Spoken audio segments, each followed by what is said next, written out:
So let's start off talking about what I consider to be the finest strategist that ever lived. And he was a man who started off as a manager, if you like, a junior manager in a large organization, and he worked his way up, and his name was Alex. Alex's father was the head of the organization, and Alex admired his father, learned a lot from his father, studied hard when he was growing up, but he had great dreams and aspirations of building a big organization far bigger than that of his father's. Now, the Alex that I'm talking about was Alexander of Macedon, who became known as Alexander the Great, one of the first and few men in all of human history to be called the Great in his lifetime and throughout the rest of the pages of history. Now, Alexander, when he was 19 years old, his father was killed. His father was killed probably by an enemy. He was killed with a spear through the eye, I believe it was. And Alexander immediately became the head of Macedon. Macedon and the Macedonians were a race or a tribe in northern Greece. They were a very tough, very hardy, very militaristic race, and they had conquered and ruled all of Greece. Now, within Alexander's household, within his army and the army of his father, and within the other tribes of Greece, there were an enormous number of enemies, or if you like, market competitors for Alexander's position. So Alexander, as soon as he became the king at the age of 19, found that there were several armies being raised against him and several plots and conspiracies internally being raised to kill him, put him out of the way, and spring free, if you like, the city-states of Greece from Macedonian rule. Alexander immediately took command, as a leader does. He immediately put down the disloyal elements in his own army. He immediately put his army together with his own people in place and demolished the army sent against him and became the recognized and accepted master of all of Greece at the age of 19 and a half. Then he set off on his mission.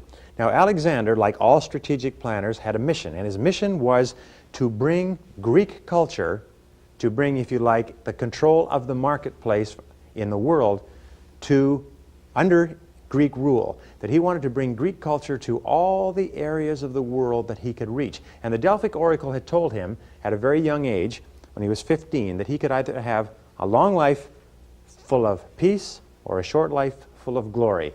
And he chose a short life full of glory. At the age of 19, he disembarked his father's armies, which are now his armies. He took 20,000 men, he put them on ships, he sailed across and began to fulfill his destiny to rule all the known world. He was told he could rule all the lands that he could look upon with his own eyes, he could be master of.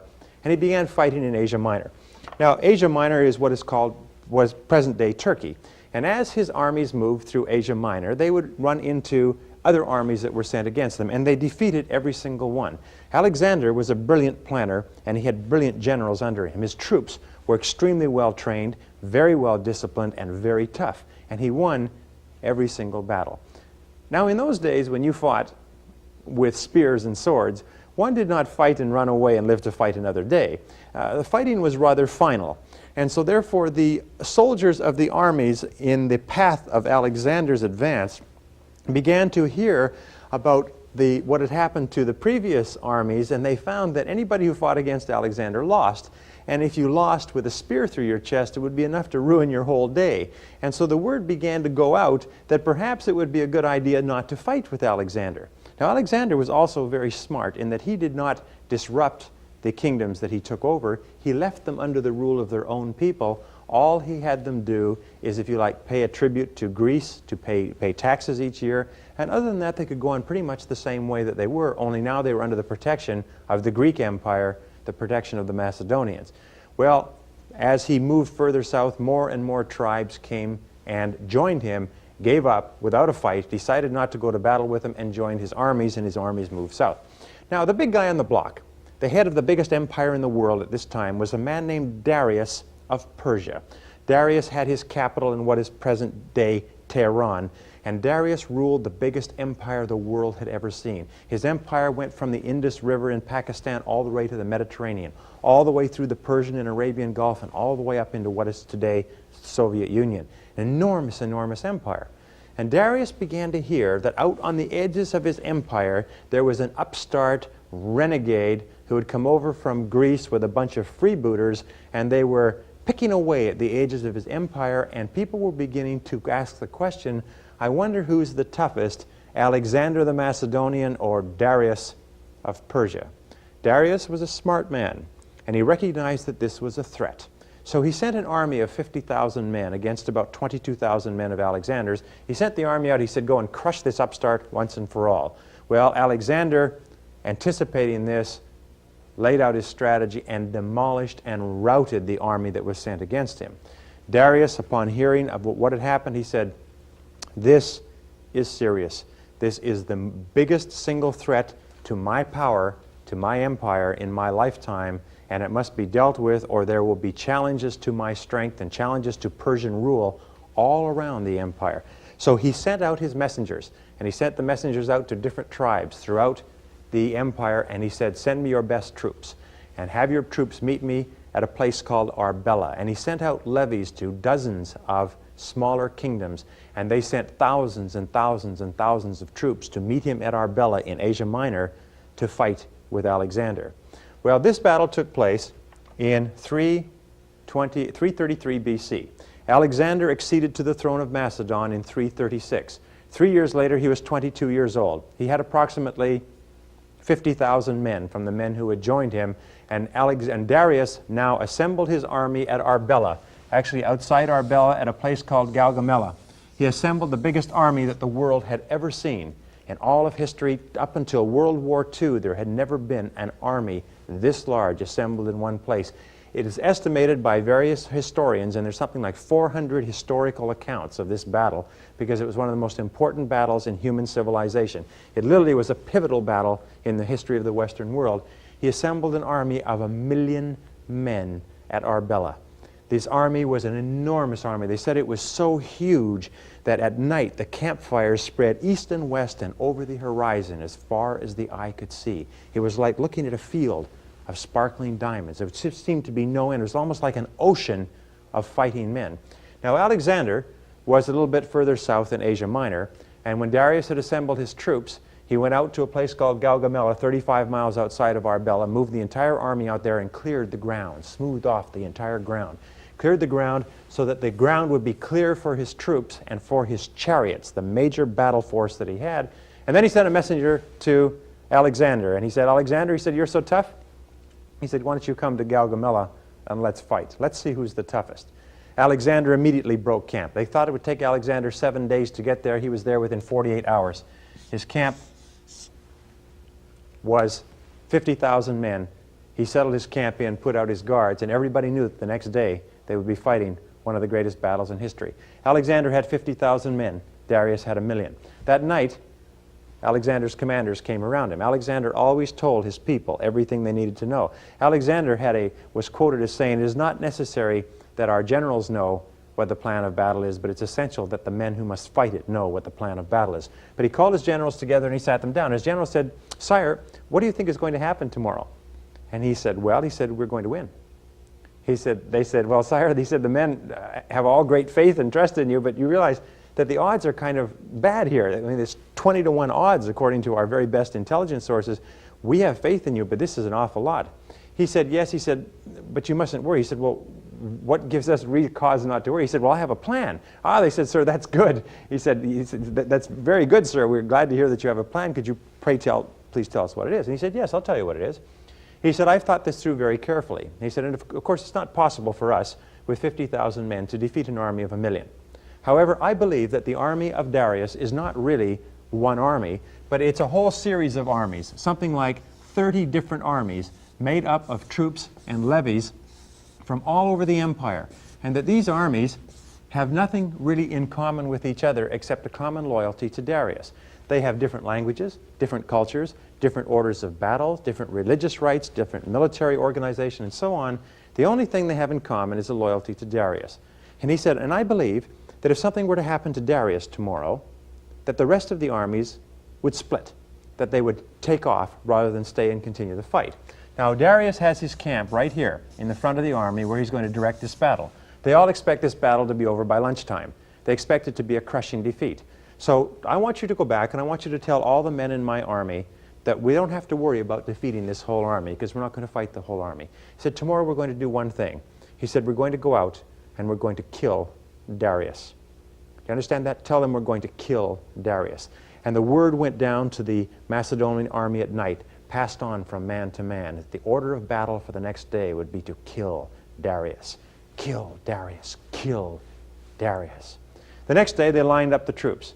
Darius lined up his army like a massive wall of humanity, of 1 million men, to move forward and simply crush and overwhelm the Macedonian army of 50,000. But Alexander lined up his army a little bit differently. He lined up his army the next morning in ranks like this. A strategy that, to the best of my knowledge in studying military strategy, has never been used before or since. He lined up his armies deep, and Darius, historical accounts say, well, what on earth is he doing? He said, well, sire, this is a very unconventional way of organizing his troops. Now, Darius's major attack force were battle chariots. Now, battle chariots were the chariots that have the hooked swords that come out from the wheels, and they would cut through, and those swords would spin razor sharp, and they would cut the legs and arms, literally chop the troops into hamburgers. They went through them. And if you sent 300 battle chariots against an opposing force, and they went through with arms and legs flying in all directions, it went a long way toward demoralizing the fighting ability of the opposing force. And it had worked for Darius for years, and Alexander knew this would be his strategy. The reason Darius had chosen this ground was because he could flatten the ground, and the ground would be flat like a massive parking lot, so his chariots could maneuver. So Alexander lined up his men like this, and just before the battle began, he began to move his army this way. Now, there was rough country over here, country that Alexander would have a small advantage in, and as he began to move his army sideways, the entire army moved sideways, kaboom. This is what is known as maneuver or surprise. They began to move sideways, and Darius said to his men, what on earth is he doing? They say, well, he's moving sideways off the battlefield, sire. They said, well, move our army sideways too. So they tried to move this army sideways, and it created a little bit of chaos and confusion in the army. Finally, Darius said, the heck with this. He said, send in the chariots. And they sent in the chariots, and the chariots attacked, all ready to go, and they attacked at this wall of troops, and at the critical moment, Alexander had all of his men turn with their shields sideways and their spears out from the shields and dig into the ground, with the spears in the ground and the shields in front. Now, what the horses saw was a wall of shields, just simply like a wooden wall, and bristling with spears.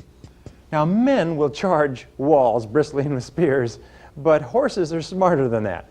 And the horses and the chariots began to turn, and as they turned, they began to trip each other up. And they became more and more confused, and they went back into the back here. They went right around the army, and in the back, Alexander's men were waiting with spears and swords to pick them up, and archers, and tear them to pieces. And the whole charge was demolished. At this point, Darius said, this is ridiculous. What on earth is going on over there? There was some confusion. They were getting different signals. Have they broken through? Is it time to advance? And Alexander saw his moment. His critical moment was now, and he said, and Alexander was right here, he always led his troops. He was always the very forefront of his troops. He believed that he could not be killed, and so he always was in front. He wore white armor, he had a white plume, rode a huge black horse, and if you wanted to know where the battle was where the man on the black horse was. It was always where Alexander was, and he said to his men, what he's called his companion cavalry, 6,000 veteran cavalry, heavy cavalry, he said, follow me, let's go kill Darius. And he threw his army with himself at the beginning like a spear into the center of the Persian army. Just like a spear, and he said, follow me, and they charged and went straight for Darius. Now, of course, Darius had never anticipated that something like this would happen. He said, what on earth is going on? They said, well, he's coming right for you, sir. He said, well, stop him. They said, well, sir, we're trying to stop him, but we hadn't anticipated that he would actually initiate an attack or an offensive attack against our forces. Now, this is a brilliant attack, by the way, brilliant strategy, because in this sort of strategy, the only part of Darius's army, the whole Persian army that could fight against Alexander, was this part here, was the part that is directly facing Alexander. All the rest of the army was useless because there was no one for them to fight against. And not only that, Darius could not be giving commands to the rest of the army to move forward as long as he was facing a direct assault on his own encampment. So Darius said, stop him quickly. They said, we're doing everything we possibly can, sire, but he just continues to advance. They said, well, if you don't stop him, he said, he's going to break through. He says, yes, sire, that's a very great possibility. And Alexander's men kept cutting through. Alexander's men, none of the Persians had expected this kind of an assault. And Darius finally said, well, he said, if this is the way it's going to be, he said, I think I'll go back to the palace for lunch, and you guys can stay here and fight with them. And he jumped in his chariot with his battle flags waving, and he drove off the field of battle. Now, around him were his vice presidents, if you like, his generals, and they said, well, sire, we don't want you to do lunch alone. We'll come with you. And they jumped into their chariots, and they got the hell out, too. Now, the rest of these armies didn't know what was going on. There was dust and confusion and shouting and trumpets and these sounds of horses and men dying. It was terrible, terrible sounds. But they did know one thing. They got through the grapevine. They heard that Darius was fleeing. Now, these guys were not very smart, as they say. They weren't Rhodes scholars or Oxford scholars. They were pretty humble, simple, solid fighting guys, but they could add 2 plus 2. Now, the first 2 was that from everything they'd heard about Alexander, he never lost a battle, and anybody that fought against Alexander lost. And it was a terrible way to end your day. He said, number 2 is that Darius is fleeing the scene of battle. Alexander never loses, Darius is fleeing. What could that possibly add up to? It could add up to that, believe it or not, we must have lost. If we have lost, then we had better get the heck out of here, because those Macedonians are mean SOBs. And the word went out that Alexander has won, Darius has fled, let's get out. And they all took off. His strategy was correct. The armies took off. They fell over each other. They stumbled. Horses and men broke their legs. And then Alexander, who had anticipated this, began the advance. And his advance went straight through this army like a haymaking machine. At the end of the day, the Persians had lost 400,000 dead. It was one of the most incredible and disastrous battles in all of human history. The Macedonians, under Alexander, lost 1,247 men, and Alexander, at the age of 22, was the undisputed master of the entire world. Why do I tell you this story? Well, this is one of the greatest examples of good strategy that you'll ever see in your entire life. And I'm going to link in some of these principles as we talk quickly in the next few minutes about the key strategic variables that were in place here and some of the things that you can do in your own organization to learn from this.